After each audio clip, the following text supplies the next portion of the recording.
เนี่ยให้เบิ่งแล้วนี่นะเพิ่นล้างแล้วเพิ่นก็เอาอันนี่นี่เพิ่นเอาอัน ที่นี่ทำอยู่อื่น ทำอยู่นี่ทำอยู่ ที่ผ้าผม อยู่ผ้าผมอยู่ผ้าผมเนี่ยเพิ่นล้างผ้าผมเลยเนี่ยทำอยู่นี่เพิ่นว่าล้างผ้าผมเอาแล้วเพิ่นก็สิเมี่ยงให้เบิ่งเอาล้างเฮือละผมบ่ เป็นเหมือนกัน โอ้นี่ไม่ใหญ่เราเอาตะแกรงอันนั้นมานั่นแล้วโอ้เนาะผู้ได้ผ่าเห็ดเนี่ยอันเอาผมอันนี้มาเห็ดนะ จ้า พากันคิดเองบอก เฮ็ดเองอะไรผลิตเองอะไร คิดเองมันบอกเอาผมมา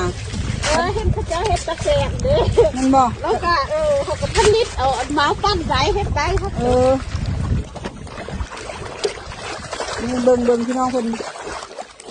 คนกำลังเนียงนี่นะเนียงแล้ววันนี้เนียง เดี๋ยวเอาติ๊กน้อยให้เราเบิ่งว่ามันไรอยู่บ่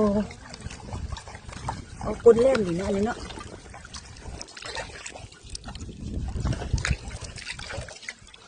โอ้เลี่ยมพั่มคนน่ะ นี่อันนั้นเราก็ท เห็นบ่พี่น้องโอ้ ำได้บ่เนาะ ได้แล้วเนาะพุ่นน่ะคำยังไงครับพี่อ่ะ ไล่บ่ ไล่เนี่ยพุ่น ได้ น่ะ 6 คู่ได้6 คู่คิวเลย พวกคู่คิ้วเบิ่งพุ่นน่ะพี่น้องเบิ่งเนาะไล่เนาะ ท่านว่าอัน อันนี้เดี๋ยวไล่